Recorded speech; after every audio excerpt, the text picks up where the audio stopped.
الحمد لله وكفى وسلام على عباده الذين اصطفى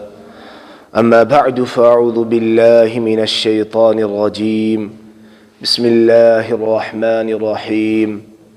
إنما يعمر مساجد الله من آمن بالله واليوم الآخر صدق الله العظيم وقال النبي صلى الله عليه وسلم من بنى مسجدا لله بنى الله له بيتا في الجنة أو كما قال عليه الصلاة والسلام۔ عزیزان محترم، اللہ رب العزت کا انتہائی فضل کرم اور احسان ہوا کہ اللہ رب العزت نے ہمیں پھر ایک بار اکٹھا فرمایا اور اپنی زندگیوں کا محاسبہ کرنے کی توفیق عطا فرمائی۔ یقیناً یہ کائنات اللہ کی ہے اور کائنات کی ہر چیز کا مالک اللہ ہے۔ ہم اپنے کسی نیکی کے کام کے کرنے میں بھی اللہ کے محتاج ہیں اور کسی گناہ سے بچنے میں بھی ہم اللہ کے محتاج ہیں۔ کائنات کا سارا نظام بغیر کسی شک و شبہ کے اللہ رب العزت چلا رہے ہیں، اور اللہ رب العزت اس کائنات کے نظام کے چلانے میں کسی کا ذرہ برابر بھی محتاج نہیں ہے۔ نہ وہ اپنے کام کرنے سے پہلے کسی بات کے بارے میں سوچتا ہے، نہ وہ کام کرنے کے بعد اپنے کام کے بارے میں پچھتاتا ہے۔ اس سے جو اسے مرضی آتی ہے وہ کر گزرتا ہے، اور اسے اپنا فیصلہ لینے کے بارے میں کسی کی مدد کی ضرورت نہیں ہوتی۔ وہ اکیلا ہے، تنہا ہے، بے نیاز ہے، اسے نہ کسی سہارے کی ضرورت ہے، نہ وہ ضعیف ہے کسی کی مدد کی ضرورت ہے، نہ وہ لاچار ہے کہ کسی امداد کی ضرورت ہے۔ وہ اکیلا ہے، تنہا ہے،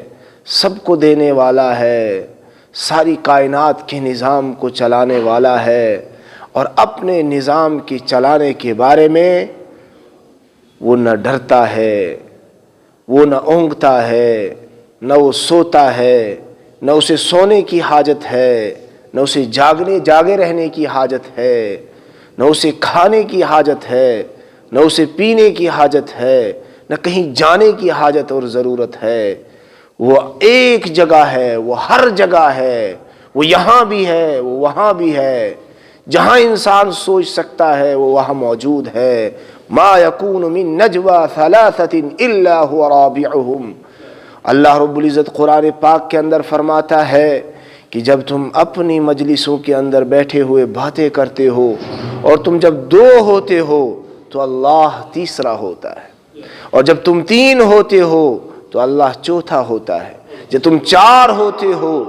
اللہ پانچواں ہوتا ہے، جب تم 6 ہوتے ہو اللہ 7واں موجود ہوتا ہے۔ دنیا کے اس نظام، دنیا اور یہ کائنات جو ہماری نظروں کے سامنے ہے، وہ کائنات اور وہ کائنات جو ہماری نظروں سے چھپی ہوئی ہے، کائنات کے کسی بھی کونے کے اندر کوئی بھی چیز اللہ رب العزت چھپی ہوئی نہیں ہے، بلکہ وہ ہر جگہ موجود ہے، ہر چیز کو دیکھ رہا ہے۔ اس رب العالمین نے ہمیں جناب محمد الرسول اللہ، احمد مجتبی، محمد مصطفیٰ صلی اللہ علیہ وسلم کے صدقے میں یہ دین دیا، یہ ایمان دیا، یہ شریعت دی، یہ طریقہ دیا، یہ دین دیا جس کا نام اسلام ہے۔ ان الدین عند اللہ الاسلام۔ اللہ کے نزدیک اگر کوئی دین ہے تو وہ دین اسلام ہے، اگر کوئی مذہب قابل قبول ہے تو وہ دین اسلام ہے۔ وَمَن يَبْتَغِ غَيْرَ الْإِسْلَامِ دِينًا فَلَن يُقْبَلَ مِنْهُ۔ رب العالمین فرماتا ہے کہ دین کے علاوہ کوئی اور، دین اسلام کے علاوہ کوئی اور مذہب، کوئی اور شریعت، کوئی اور طریقہ لے کر آؤ گے تو رب العالمین فرماتا ہے وَمَن يَبْتَغِ غَيْرَ الْإِسْلَامِ دِينًا فَلَن يُقْبَلَ مِنْهُ۔ اس کا وہ دین، اس کی وہ کی ہوئی عبادت وہ اللہ کے یہاں قابل قبول نہیں ہوگی۔ وَهُوَ فِي الْآخِرَةِ مِنَ الْخَاسِرِينَ۔ کل قیامت کے روز جو جزا اور سزا کا دن ہے، جس کے بارے میں رب العالمین نے فرمایا مالک یوم الدین، وہ روز جزا کا مالک ہے، جزا اور سزا اس نے دینی ہے۔ کائنات کا مالک وہ ہے، پیدا وہ کرتا ہے، نفع بھی وہی دے گا، نقصان بھی وہی دے گا، زندگی وہ دے گا، موت وہ دے گا۔ اس رب العالمین نے جناب محمد الرسول اللہ صلی اللہ علیہ وسلم کے صدقے میں ہمیں دین اور اسلام دیا۔ آپ صلی اللہ علیہ وسلم نے امت کی تربیت کے لیے کوئی گوشہ ایسا نہیں ہے جسے تش نہ چھوڑا ہو، کوئی گوشہ امت کی تربیت کا ایسا نہیں ہے جس کے بارے میں یہ کوئی کہہ سکتا ہے کہ اس بارے میں رسول اللہ صلی اللہ علیہ وسلم اور شریعت اسلامیہ خاموش ہے۔ بلکہ دین اسلام کا جس بھی بارے میں انسان کو زندگی کے دنیا کتنی ترقی کی اونچائیوں پر پہنچ جائے، اگر اس وقت بھی اس کو رہبری کی ضرورت ہوگی تو دنیا اسلام کے اندر قیامت کی صبح تک، دنیا کی ہر ترقی کے بعد تک انسان کی تربیت اور انسان کی اصلاح اور انسان کے تمام سوالاتوں کے جوابات موجود ہیں۔ آج افسوس ہے، آج مادہ پرستی کے پیچھے انسان بھاگتا چلا جا رہا ہے، نہ دین کا خیال ہے نہ شریعت کا خیال ہے۔ پیسہ ہونا چاہیے، انسان کی بھوک پیسہ بن چکی ہے، انسان کا کھانا پیسہ بن چکا ہے، انسان کا پینا پیسہ بن چکا ہے، انسان ہر رشتے کو پیسے کے وزن پر تولتا ہے۔ وہ اگر کسی سے رشتہ جوڑتا ہے تو پیسے کی بنیاد پر، کسی سے سلام کلام ہے تو پیسے کی بنیاد پر، کسی سے محبت ہے تو پیسے کی بنیاد پر، کسی کے گھر جانا ہے، آنا ہے، تعلقات کو قائم رکھنا ہے، سب کے پیچھے پیسہ ہے۔ افسوس ہے ہماری ان زندگیوں پر، ہم اور بڑی بدقسمتی سے ہم ایسے دور کے اندر پیدا ہو گئے ہیں جو مطلب پرستی کا دور ہے، جو مطلب پرستی کا دور ہے، جس دور کے اندر کوئی انسان دین کو اپنی کامیابی کے لیے سیکھنا نہیں چاہتا، بلکہ اپنی پیاس کو بجھانے کے لیے، پیسے کو حاصل کرنے کے لیے، اپنی ہوس کو پورا کرنے کے لیے ہر راستے کو، ہر کھینچی ہوئی لائن کو، ہر حد کو پار کرنے کے لیے وہ تیار ہوتا ہے۔ رسول اللہ صلی اللہ علیہ وسلم کے ذریعے سے جو پاکیزہ طریقہ اور شریعت ملی تھی اس کا پاس و لحاظ نہیں ہے۔ رب العالمین نے جناب محمد الرسول اللہ صلی اللہ علیہ وسلم کے ذریعے سے ہمیں ایسی پاکیزہ شریعت عطا فرمائی جس کے اندر زندگی گزارنے کا ہر طریقہ موجود ہے۔ آپ صلی اللہ علیہ وسلم نے دین اسلام کے اس پرچار کے بعد، دین اسلام کے اندر جیسے ہی لوگ داخل ہونا شروع ہوئے تو آپ صلی اللہ علیہ وسلم کو ایک فکر لاحق ہو گئی۔ وہ فکر یہ تھی کہ کوئی ایسی جگہ ہونی چاہیے جہاں مسلمانوں کی تربیت ہو، جہاں اسلام لانے والے، ایمان قبول کرنے والے رب کے حضور حاضر ہو کر، اس کے دربار میں سر بسجود ہو کر اس سے باتیں کیا کریں۔ اپنی زندگیوں کو بنانے کی فکر جہاں ہو، کوئی ایسا مرکز ہو جس مرکز کے اندر وہ رب العالمین کے سامنے گڑ گڑائیں، اپنے گناہوں سے توبہ کریں، رب العالمین کو منانے کی کوششیں کریں، دنیا میں دین اسلام کے پھیلنے کے راستوں کو ہموار کرنے کی کوششیں اور پلاننگیں کریں۔ آج ہم گھروں کے اندر ہوتے ہیں تو گھروں میں بیٹھ کر ہم اپنے گھروں کی پلاننگ کرتے ہیں، ہمارے گھر کا سٹور ایسا ہونا چاہیے، ہماری شادی آنے والی ہے تو یہ کھانے پکنے چاہیے، ہمارا بیٹا بڑا ہو گیا تو اس کے لیے یہ نظام تعلیم یہاں پر اس کو داخلہ ملنا چاہیے، ہماری بیٹی بڑی ہو گئی ہے تو اس کے لیے یہ انتظام ہونا چاہیے، ہمارے گھر کی ضرورت ہے، اب ہمارے گھر میں گاڑی ہونی چاہیے، اب یہ گاڑی نہیں اب دوسری گاڑی، ایسے ہم اپنی پلاننگیں کرتے ہیں، لیکن کبھی نہیں سوچتے کہ رسول اللہ کا درد کیا تھا، صحابہ کی سوچ کیا تھی، ان کے دن و رات کس کام میں کٹتے تھے، وہ کیا چاہتے تھے۔ کبھی ہم یہ پلاننگ نہیں کرتے کہ اس رسول کے ذریعے سے آیا ہوا وہ دین، لائی ہوئی وہ رسول کی شریعت پوری دنیا کے اندر کیسے پھیلے گی۔ نہ اس کے بارے میں ہم کہیں بیٹھتے ہیں، نہ سوچتے ہیں، نہ اس کے بارے میں کرنے کی کوششیں کرتے ہیں۔ رسول اللہ صلی اللہ علیہ وسلم کو درد پیدا ہوا تو آپ صلی اللہ علیہ وسلم نے مسلمانوں کی عبادت کے لیے مساجد کو تعمیر کرنے کا حکم دیا، اور آپ صلی اللہ علیہ وسلم نے فرمایا کہ جو شخص من بنا مسجدا للہ بنى اللہ لہ بیتا فی الجنہ، جو شخص اللہ تعالیٰ کے لیے دنیا میں ایک گھر بناتا ہے، اللہ رب العزت اس کے لیے جنت کے اندر ایک گھر تعمیر کرتا ہے۔ دنیا کے گھر، جن دنیا کے گھروں کو ہم تعمیر کرتے ہیں، ان کی نہ گارنٹی ہوتی ہے، اور ان کے بقا اور ان کے قائم ہونے کی، اور یہ کن چیزوں سے بنتے ہیں، ان چیزوں کے بارے میں تو ہمیں معلوم ہوتا ہے کہ یہ کن چیزوں سے بن رہی ہیں، لیکن اللہ رب العزت جو اس بندے کے لیے گھر تعمیر کر رہا ہے، وہ گھر کیسا ہوگا، وہ گھر کتنا خوبصورت ہوگا،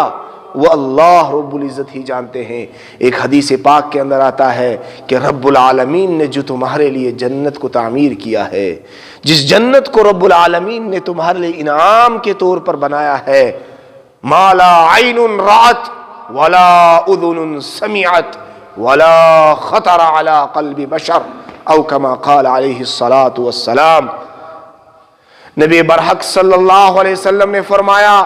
رب العالمین نے جس جنت کا وعدہ تم سے فرمایا ہے، جو جنت تمہارے لیے رب العالمین تیار کر رہے ہیں، وہ جنت تمہاری سوچوں سے اونچی ہوگی، تمہارے خیالات سے پرے ہوگی، تمہارا دل وہ نہیں سوچ سکتا ہے، تمہارے دماغ میں اس کا ڈیزائن نہیں آ سکتا ہے، تمہارا دماغ وہ وہاں تک پہنچ ہی نہیں سکتا ہے جہاں تمہارے دماغ کی حدودیں ختم ہوں گی، وہاں سے بھی آگے جنت کی پہلی چیز ہوگی۔ مالا عین رات، کسی آنکھ نے اس جنت کو نہیں دیکھا، ولا اذن سمعت، کسی کان نے اس کے نغمے نہیں سنے، وہ کیسے خوبصورت نغمے ہوں گے، وہ کیسی خوبصورت جنت ہوگی، وہ وہاں کا نظام کتنا عمدہ ہوگا، وہاں کی نعمتیں کیسی اچھی ہوں گی، کوئی نہیں جانتا۔ ولا اذن سمعت ولا خطر على قلب بشر، اور نہیں کسی کے دل پر اس کا خیال بھی گزرا ہے، کسی کے دل میں یہ بات نہیں آئی کہ وہ جنت کیسی حسین ہوگی۔ انسان سوچے سوچے سوچے انسان کی سوچ ختم ہو جائے گی، لیکن رب العالمین کی بنائی ہوئی جنت تک وہ پہنچ ہی نہیں پائے گا۔ ایسی جنت کے اندر رب العالمین اس کو گھر دینے والے ہوں گے، جس جنت کو رب العالمین نے خود بنایا ہے۔ یہ دنیا، جس دنیا کے اندر ہم رہتے ہیں، اس دنیا کو رب العالمین نے بنایا، لیکن محبت کی نگاہ سے کبھی نہیں دیکھا۔ یہ بھی اللہ کی ہے دنیا، اس کو بھی اللہ نے حکم دیا، دنیا تب بن گئی، درخت لگ گئے، پہاڑ بن گئے، زمین بچھ گئی، گھاس اگ گئی، نہریں بہنے لگی، اور یہ بڑے بڑے پہاڑ رب العالمین کے ہونے کا ثبوت دینے لگے۔ یہ چاند لگ گئے، ستارے لگ گئے، سورج آ گیا، یہ سارا نظام میرے رب نے بنایا اور فرمایا کن ہو جا، ستارے لگ گئے، چاند لگ گئے، سورج اپنے مدار میں تیرنے کے لیے آیا، والشمس تجری لمستقر لها ذلك تقدیر العزیز العلیم۔ رب العالمین نے چاند اور سورج کو بنایا اور ان کے راستے طے فرما دیے، ان کی منزلیں طے فرما دی کہ کہاں سے گزرنا ہے۔ وہ اپنے مدار سے نہ ذرا پیچھے ہوتے ہیں، نہ رب العالمین کے بتائے ہوئے طریقے کے خلاف پیچھے ہوتے ہیں، اس کے خلاف نہیں کرتے۔ وہ اللہ رب العزت نے جو ان کا راستہ طے فرما دیا ہے، اس راستے پر چل رہے ہیں۔ اس رب العالمین نے جنت کو بنایا، وہ رب العالمین، اس کے محبوب پیغمبر صلی اللہ علیہ وسلم نے فرمایا کہ رب العالمین اس کے لیے جو دنیا کے اندر اللہ کے لیے گھر بناتا ہے، رب العالمین اس کے لیے جنت کے اندر گھر بناتا ہے۔ دنیا چند روزہ ہے، دنیا ختم ہونے والی ہے، لیکن جس شخص نے